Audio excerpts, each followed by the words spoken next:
Hello everybody and welcome back to Muramasa, the Demon's Blade. This is Momohime Chapter 2 and we're going to be testing out our blade a lot right now. Now unfortunately, after every boss we have to backtrack quite a far bit. So yeah, fuck that. Now as I mentioned in the last video, you use boss swords to break barriers and that's how you progress the game. I do like the fact that the barriers in this game are talismans used by Buddhist tradition in order to stop evil spirits. Though in some sense it doesn't really make a lot of sense when you consider Kisuke's story and how he's not an evil spirit. But it is what it is. We also got a new function, the map. It's honestly not that great. The minimap basically tells you everything you need to know, and the map, while it looks really nice, is not necessary. That's the only time we're ever going to use it. Sorry, guys. Now, you're going to see me doing a lot of the platforming stuff because there is a lot of souls on the way to areas. And you're going to need a lot of souls as you play the game because, as I mentioned before, souls are the hardest currency to get just because it involves either grinding repetitive encounters or doing all these platforming challenges. And I'd much rather do the latter because it's easier and less time consuming. It also shows off the level pretty well. Now we fought these before and I never really mentioned them, but these are basically Oni? I kind of use the term Oni lightly because they don't really look like them. They're more like goblins, honestly. A while ago we saw the technique of the new Muramasa blade we got. It's basically a cyclone, but it has a different trait of it'll stay in place for a second and then move horizontally to put you in a new position. Still just as good as Cyclone from Kisuke's end, but, you know, very different. Now this is the part of the game where we start branching out. And I use it. Ooh. Oh yeah, here's a new enemy. I honestly don't know what this is. I want to say it's kind of like a pollution or corruption spirit, but I've never known what the hell this thing is. But for gameplay reasons, it's basically a punching bag. It's a very rare encounter too, which I don't quite know why. It's not much of a threat. And you only ever fight one. Easily enough fought. Though we did get beat up because our skills aren't really meant to block his attacks. And we're getting a lot of big pose souls here, even though this is not Zelda. But those are great because getting your quick draw at the start of any fight is just really good. Also, I noticed that we have a path to Izu here. Might as well get whatever souls we can here, because I'm pretty sure this is a blocked path. Yep. We go here in Chapter 3, I believe, because, interestingly enough, the barrier spectrum of level of barriers goes across the color spectrum. Start at red, go to orange, and then so on and so forth.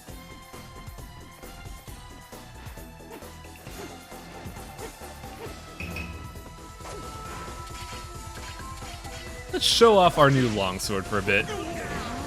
This technique is kinda goofy just by merit of it'd be more practical if it didn't send you in the air flying. I could see use for it in the next tile set that we're gonna be going to, but in this area it's kinda limited in use. Plus it's a longsword, I really don't like longswords. Also, interestingly enough, if you've paid attention a little bit, you'll notice that the Divine Blade that we've been using has a particle effect to it. This is to indicate that it is indeed a boss weapon and it has unique things going for it. Because unlike other weapons, boss weapons have their own unique skills. And you'll rarely see a boss sword that shares a skill with another sword.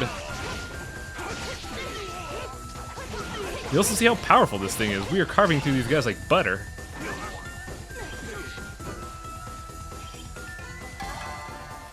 Also, the thing you probably didn't notice, the particle effect is basically the evil souls used to forge Muramasa kind of exuding itself from the sword. At one point you could kind of see like a face in the middle of the aura, which is a really nice touch. Now here's the thing that we can't deal with right now. These are called evil layers and they're basically challenge missions. Unfortunately, we can't do this one because we don't have the proper Demon's Blade to deal with it. This one is a purple barrier, so it's going to be way later in the game that we could get back to it. I'm also fairly sure what challenge that is. It's either fighting 2 dragons or 7 samurai. As a little bit of a nod to some famous movies. Now, some platforming things may seem like they're hard to do, but if you hold jump, you'll get a lot of airtime. Now, this is the first time we actually see the woolly eyeballs for Momohime. And you'll see how much EXP you could get from it just by using Quick Draw. And the best part about it is, if you use the Quick Draw method, you get your Quick Draw back. And it's very helpful. We also got a Smoke Bomb. Much like in every video game ever, a Smoke Bomb is just a guaranteed runaway. Though, why would you do that? Also, in every chapter, when you find a save shrine, Kongiku and Yuzuhara will tell you a plot summary. That way, if you ever play the game, save, and then not pick it up for like a month, you'll be able to go right back into playing it, knowing what to do. Though the flag on the minimap also helps, but...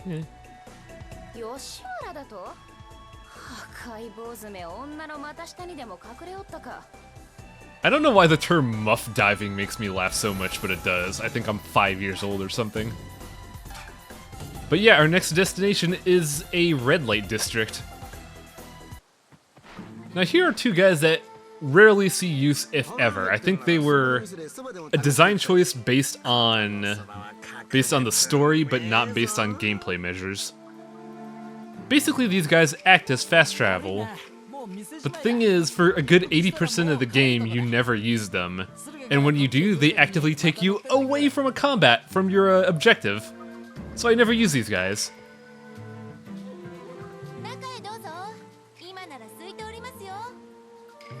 Now for the best thing in any vanilla game ever, it's food time. For whatever reason, George Kamitami really likes food. Every game of his has food eating, and it's amazing.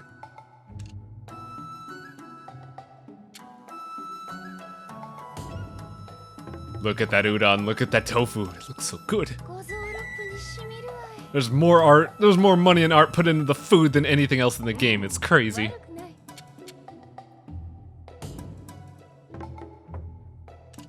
We are giving Momohime a lot of soup, this is crazy. And the final dish is something I've personally had, it's tempura udon. If you've ever gone to a Japanese sushi shop, you can buy this, and it's really good actually.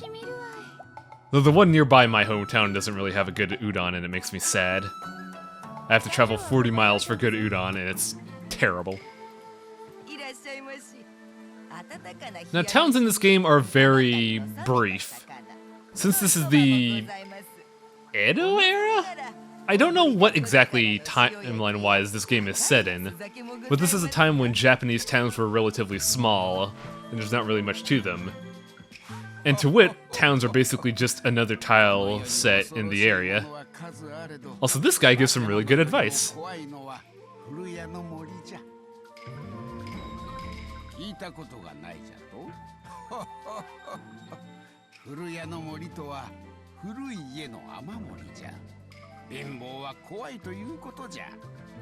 Hashtag wisdom. But yeah, whenever you find NPCs, they usually have really something cool to say, like these two.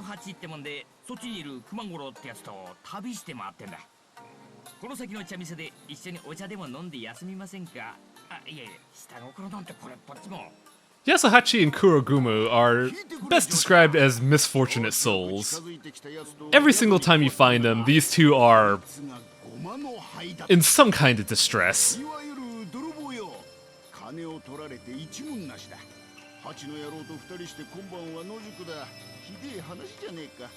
These two have very little bearing in the main plot, but I do like the fact that they exist.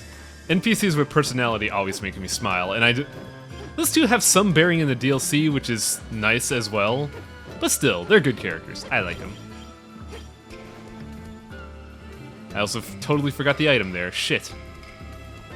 Well, we can't have that. There we go.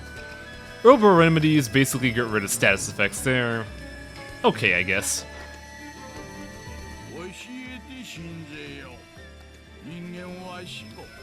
This line always confuses me because whenever he says Preta, I think of Petra, the ruins that you see in Indiana Jones and the Last Crusade, I think? So it always confuses me.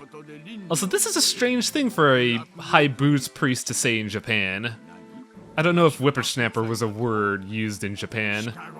If it is, I apologize for my ignorance. And also, your best friend, the merchant.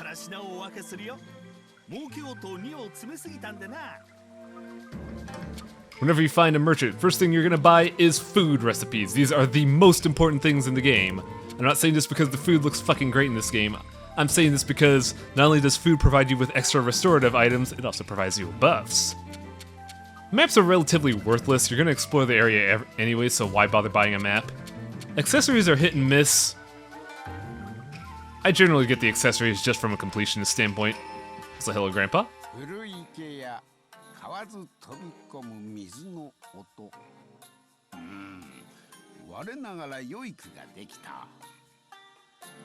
Yeah, that's a pretty haiku. That's a pretty cool haiku, bro. I don't fucking get it.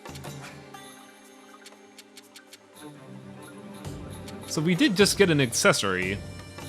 Some accessories initially are of middling use, but we'll discuss that later. For now, it's cooking time. You can do two kinds of cooking in this game. Cooking for prepared items, or cooking to get a buff. Right now we're gonna be making donuts. I'm just fucking with you, it's a rice ball. The good thing about cooking is you can speed through the animation, which is what we're doing now. So yeah, we have 3 rice balls. At this point in the game, our rice ball will heal about... Oh, it heals a little over our max HP. I thought it healed 600, which is why I was a little confused. But yeah, rice balls are really good, and they come cheap. You also get a lot of bags of rice to cook it, so why not make rice balls? Also, probably the coolest transition in this, the coolest thing in this game, it's the map transition.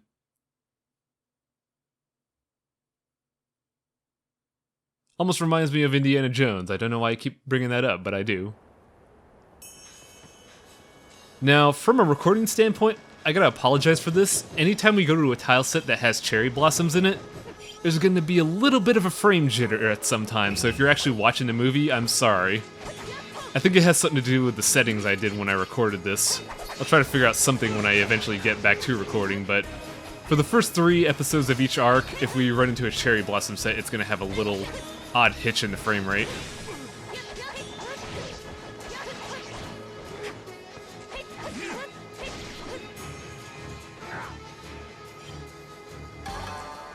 I do gotta admit though, this tile set is fucking beautiful. Now, here's an interesting thing I want to bring up in terms of kind of a design discussion. I streamed this game a good 6 months ago, and when I streamed it, I pondered what was the meaning of all these souls sitting in random places, and somebody actually brought it to my attention. You could speculate that the positions of souls located could be the position of where people have died, and in a way it kind of makes sense here. Well, for one, here's this guy. But yeah, souls in the rivers would make sense because people died a lot back in this day, and oftentimes if someone gets mugged on the road and killed, their body would just get thrown in the river, so it would make sense that you would see spirits there. And we actually see that design choice a lot in this game. Also, here's a Twitch meme.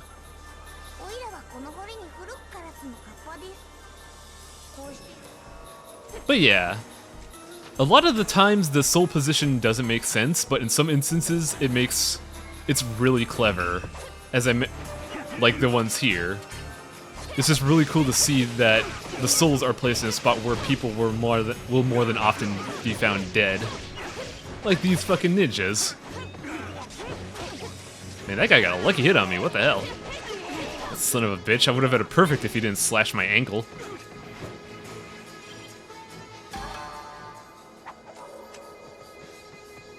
Going along the side is going to bring us to another barrier, but I always go along these ways just because free souls. Plus the fights go by relatively easy at this point. Probably going to mention this way ahead of time, but whatever. When you're in chaos mode, enemies scale to your level. At this level, it doesn't really matter because, while we're chumps, they are also chumps as well, and if you know how to do the combat system, they melt pretty quickly. Later on, though, when you become higher level, they do too, and it becomes sort of a problem. Here we have a yellow barrier. This is one that we could cut eventually, but not right now. But yeah, if you ever find yourself in the Cherry Blossom tile set, always go alongside the river, because that's where all the souls will be. It's really nice for me because it means no platforming. Now here's a new enemy, it's the actual Kappa. These guys are sons of bitches just because if you ever juggle them and they get launched, and believe me, if you ever fucking touch them, they will get launched. If they land on the ground, they have like 5 years of invincibility frames and it's so painful to try and fight them afterwards. They also have an uncanny ability to hide in water, which is stupid. I know it looked easy from this fight, but Kappa suck.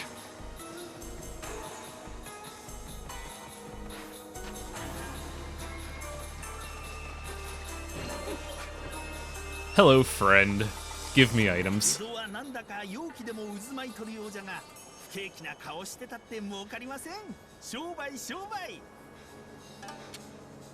Unfortunately, we don't have enough money to buy all of the accessories because I spent a lot of money on food. Oh well.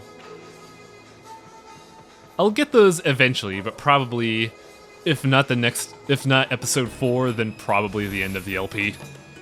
It doesn't really matter anyways. The Ninja Gauntlet is just +1 strength, and the other item is a item that boosts your quick draw, which is okay, but I wouldn't waste an accessory slot on it.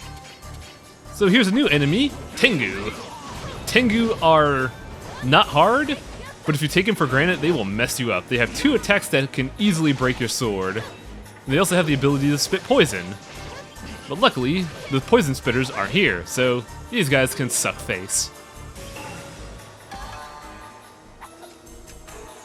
Now, there is a little bit of exploring in this game that is not necessary, but helps a lot.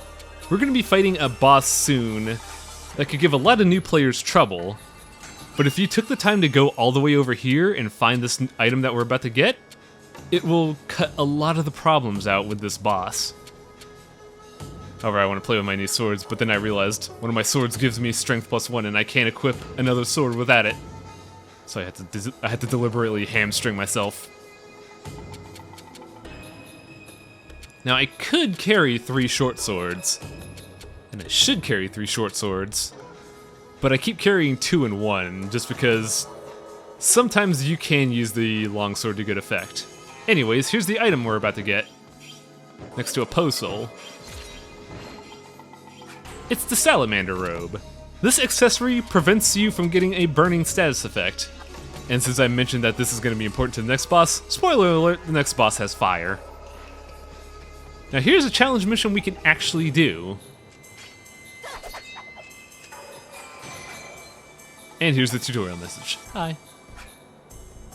Now, I'm not going to do this challenge mission because A, it recommends level 9 and I'm level 5, and B, it's literally just 100 monks. And that shit's kinda boring. We'll probably do that at the near end of the LP when I have more good stuff and enemies scale. Now here's also another interesting thing you can find while backtracking. These white barriers, you cannot break them until you beat this character's campaign. And if you ever find a white barrier, it's because that's actually a level for the other campaign. Now here's another new enemy. I forget what these are called, but these are basically a type of... oh fuck, what's the word for it? They're called yokai, I believe. But you see them most often as cartoony versions of living umbrellas with an eyeball at the center of them. You can see that in a SNES game, Pocky and Rocky, and more recently, Yokai Watch. In this game, though, there are basically samurai that fold into their umbrella, and their only attack is to jump into the air and do a quick draw, and that thing fucking hurts. Don't ever fight those guys in the air. They will slap your face. Pretty neat enemy though, not gonna lie. I like the difference in design. It's a change from the traditional cartoony things into a more traditional effect. Now welcome to a new tile set. It's the town. You can actually see a lot of cool things going on in the buildings here, but we won't see the funny ones until we get to the red light district. Now if we ever get a good look at it, I want to point out something. We probably won't see it for a while, but I'll point it out when it happens. Now, a fun thing about this tile set is that you can go into people's rooms, and more than often you'll find encounters. And some encounters will make me question things. Like a ninja in a room, I could understand it. Ninjas spy on things. I could make heads and tails of why a ninja would be there. But sometimes later on you'll be like, dude, what? You can also steal stuff from here. It acts as a house. Hey look, 3 restorative items. I kind of wish we could use the rice to make rice wine, but given how distillation and alcohol production works, that would probably take longer than, you know, just frying rice and making it into a donut.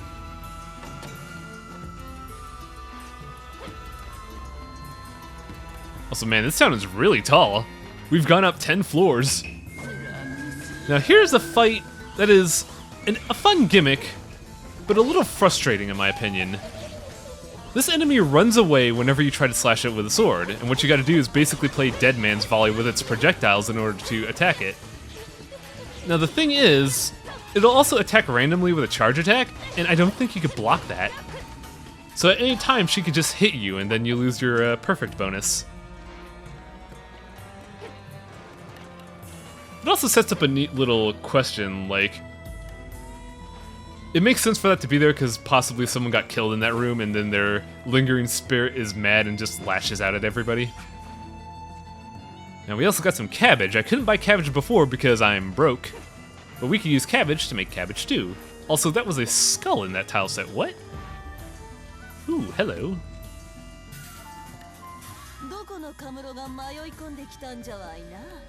How do you get your hairpins like that? That's so weird. But yeah, we are nearing the red light district, so naturally we find classy ladies. Also, look at this calico cat. It's over here too.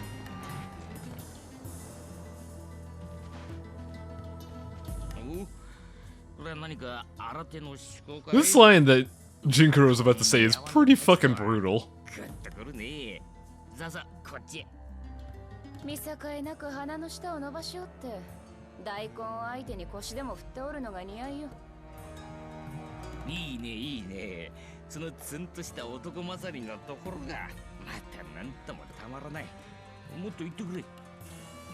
I'm honestly surprised Jinkuro didn't just take that man's head at that point.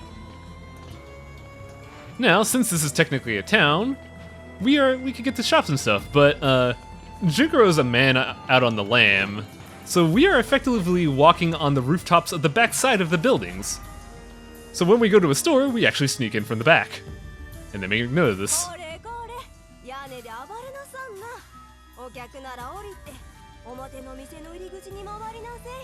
Neat little touch, but slight problem. I don't have any money. I want to eat an entire sea bream. God damn it. Sorry to waste your time, ma'am. Yeah, for whatever reason, Jinkuro doesn't get a lot of money compared to Kisuke. Well, I should say Momohime because she's the main character. But yeah, after all that exploring, we finally get to the actual area. Now, when you get to these combat instances, there is no actual exploration. It is a straight line from A to B, which is nice. It makes editing a lot easier and gameplay straightforward. But now we get a new tile set with a lot of goofy things going on in the background, which I will point out later. Also, the bomb ninjas are back. Fuck.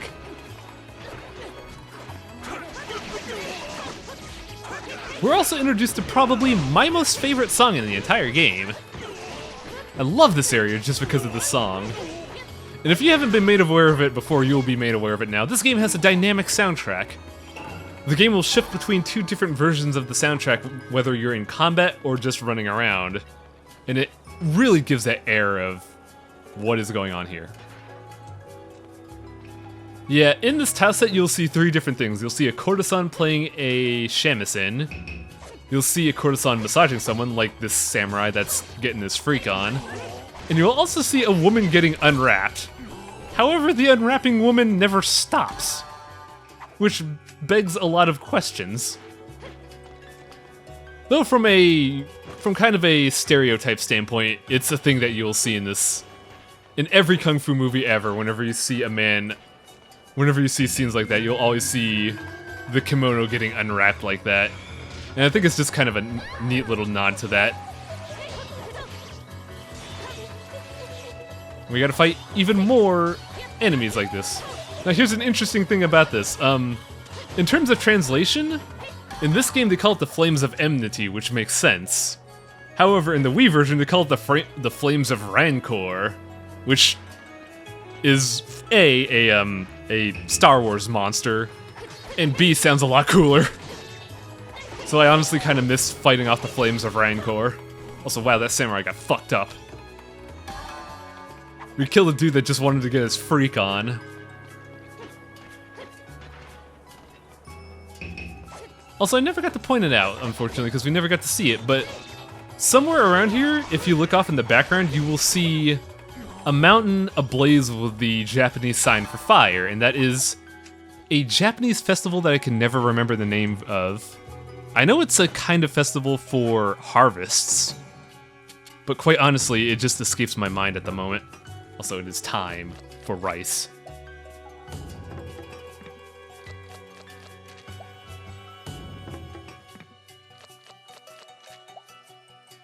Delicious. Hopefully we'll see it around here, because I actually wanted to point that out. It was a really neat thing that I liked when I saw this game.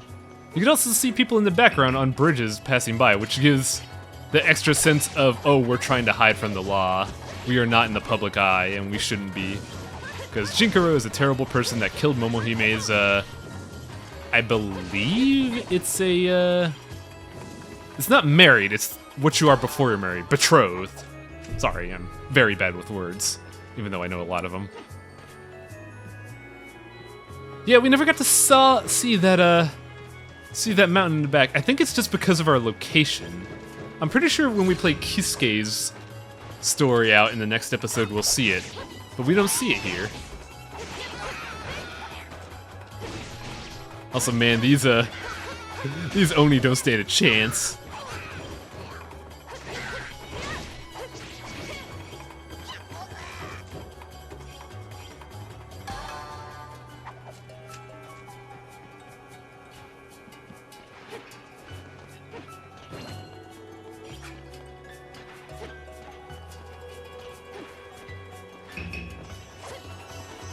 Now, we actually get to fight the evil monks, which is neat and also kind of frustrating, because the moveset for the evil monk is actually kind of frustrating for me. It's not hard, but for whatever reason, I can never brain their tells, and more than often I get beat up because of it. Probably their most threatening attack is this little spin dropkick that they have. Luckily, your air dash has a little bit of invincibility. And if you notice it, they were actually gearing up for a stab, and that is another move that messes me up. Their third attack, which they rarely do until later levels of the game, is they have Fire Breath. And while that's not a hard move to dodge, Fire Breath could actually set you on fire, which is bad news bears.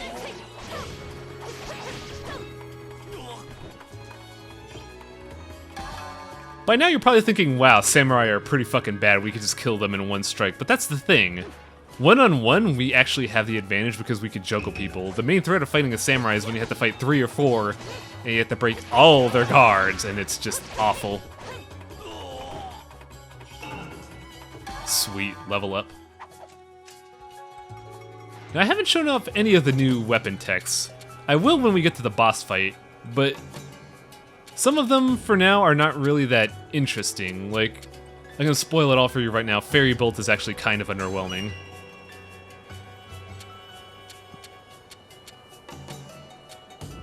We're also going to equip Flight of the Skylark and Water Witch Blade.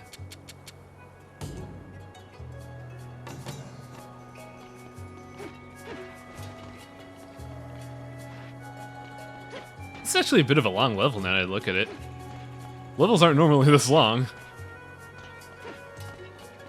But I guess since this is the big city, this is the capital Musashi. I believe the capital was Musashi back in the day. It makes sense that this level would be as big as it is. But that just means we gotta kill more samurai. Never hire a samurai. Because we'll just kill them. Whoops. So, an odd thing about the PS Vita version of this game. With the Wii game, you only had 2 buttons to work with, A button and B button. However, with the Vita, you have a bevy of buttons to interact with things. For whatever reason, the default item for the default button for interacting with things is the X button, which is also the jump button. Now, because of this, if you ever use the X button for anything, you will jump whenever you enter a room or pick up an item. However, what they don't tell you is that you could also press square to interact with an item, which is what I've been doing most of the time. Back there, I actually jumped. When I was hoping to jump up to another platform, I instead interacted with a door. And that's honestly a technical issue I wish they covered.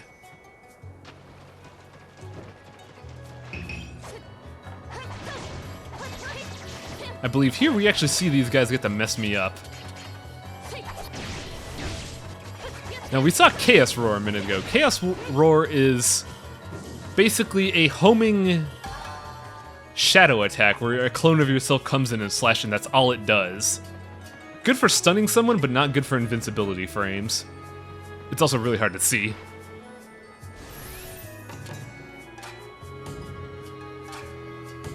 And now, since we are at the cusp of a boss fight, we gotta equip our salamander robe. And I don't cook. Normally I cook, but I think I forgot to do it when I was recording this. That's unfortunate.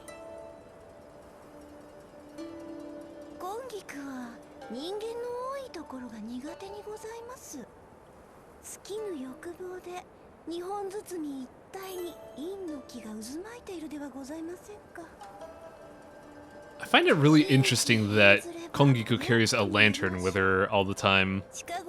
Because if I remember right, lanterns are often used to shepherd souls to the afterlife. Which makes sense that something like a fox servant spirit would use. Because Kongiku, despite her intentions, is still in service of the god of foxes known as Inari. So it's an interesting design choice for her. Also, Kongiku's not exactly the sharing type.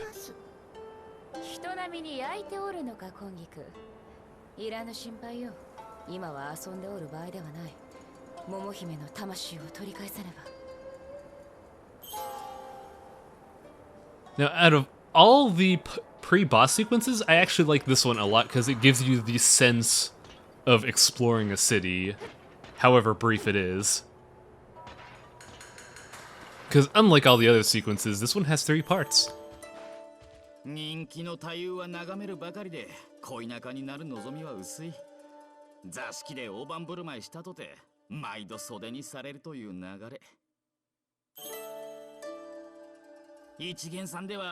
if you're probably wondering why there are pauses in between each dialogue prompt, and why it's taken 3 episodes to address this, I don't know Japanese, so oftentimes when I first played this game, I would skip half the dialogue because I thought they were done. So for the purpose of this LP, I'm waiting until a blatant pause has occurred and then advancing, because even though you probably don't understand it as much as I do, it's still nice to know, it's still nice to hear everything they say.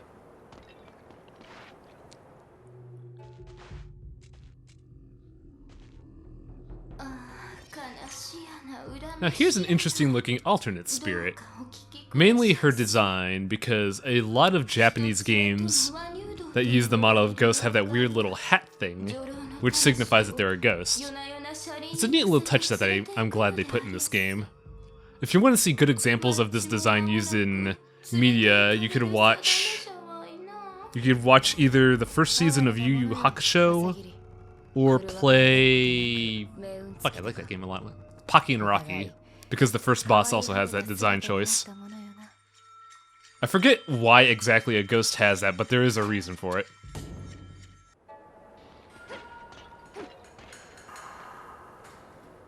And there's the muff diver himself.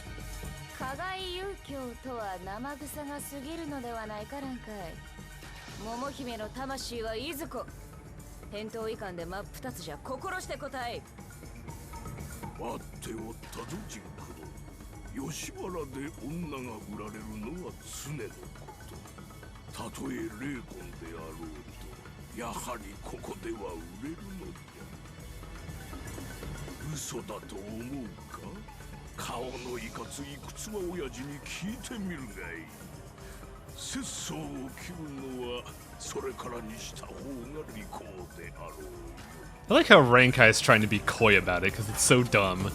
He says haggard old man, but when you actually see the owner, which is actually the boss fight of this game, of this level, you will be confused.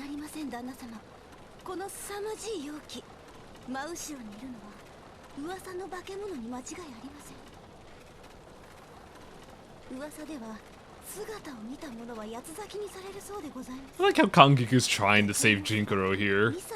It's so silly.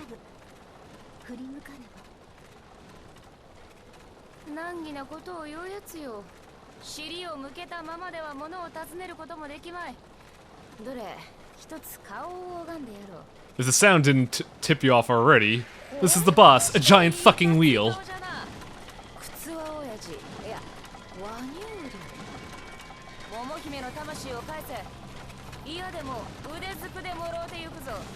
And as if it didn't throw you off already, this is why we wanted Salamander Robe, because this boss will often fuck people up when they're first time playing, because it's really hard. This is also Fairy Bolt. It is, if you ever played Street Fighter and you played as Rose, this is basically her super. It's useful, but not generally applicable to some fights. Anyways, Wudo is a flaming wheel, and this is a big culture thing in Japan because, actually not, it's either Japan or European culture, because another piece of media that uses the flaming wheel is Berserk. More specifically, it's the flaming wheel of war. Wudo, however, is a collector of souls in this story, and if you're not prepared, he can fuck you up. But if you know what you're doing, he's a chump. Look at how often Fairy Bolt is juggling him.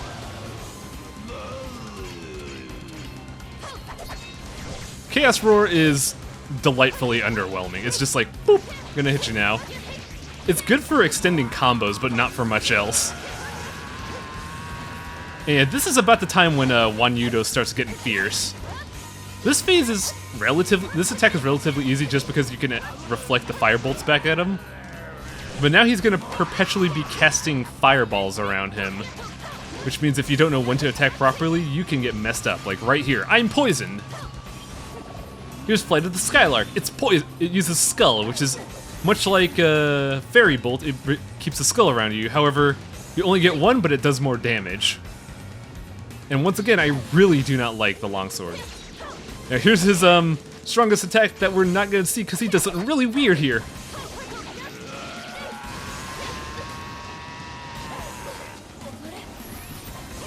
Bye. Where'd you go? Wudo, where'd you go? This is weird. I've never seen this happen.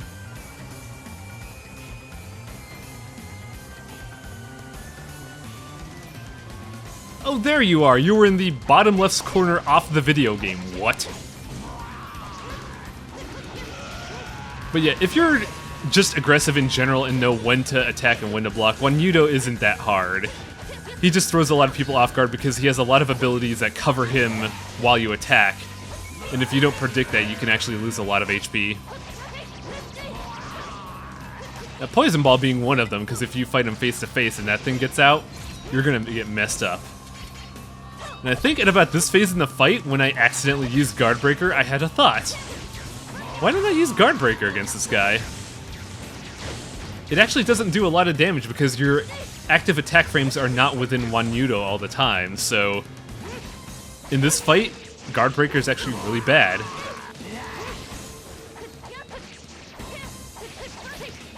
It'd be better if you just do a bunch of slashes like I'm doing right now.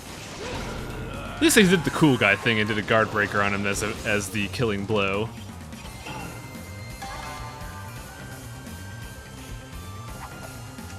And we get the Flames of Perdition. Appropriate sword for an appropriate demon.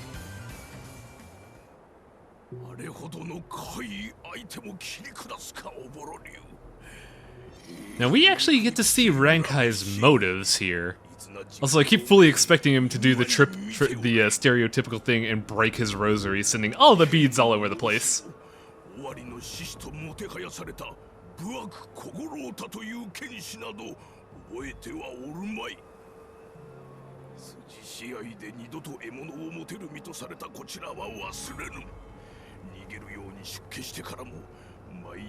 So yeah, Rankai is a monk for all the wrong reasons. He's exploiting his position as a high monk, and exploiting his faith in the Akashic? No, not Akashic religion. There's a... I forget the religion where everything is a spirit. But yeah, he's basically abusing his power and position as a means of getting revenge on Jinkuro, who he now knows is dead and is a spirit, and now he has the ability to manipulate. But even then, Jinkuro still persists and gives this guy guff.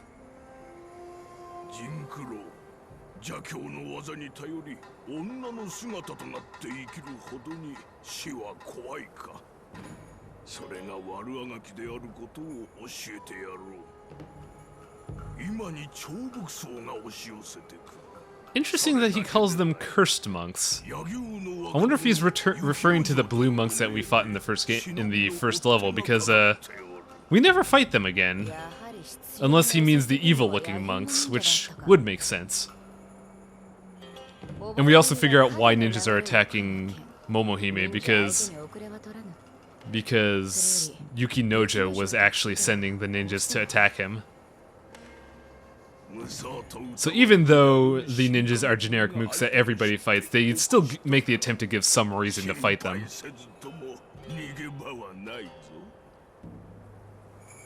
Also, correct me if I'm wrong, I may not know a lot of Japanese, but I watch a lot of anime.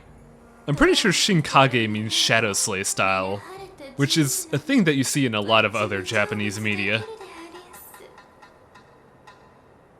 Like, one that is not Japanese but sticks out in my mind is the Chinese movie Bastard Swordsman, where in the first movie they have a technique which I'm pretty sure is called Shadow Slay style.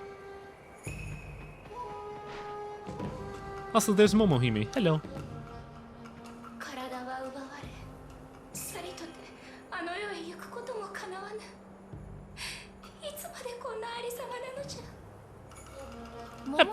That poor little blueberry soul.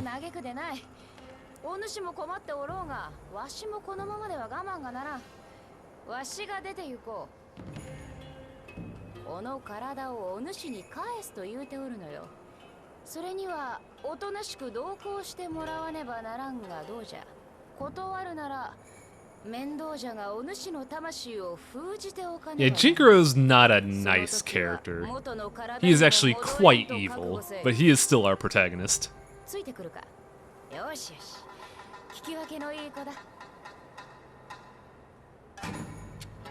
I like how he says, "I'll give you back your body, Momohime," then proceeds to not give back her body.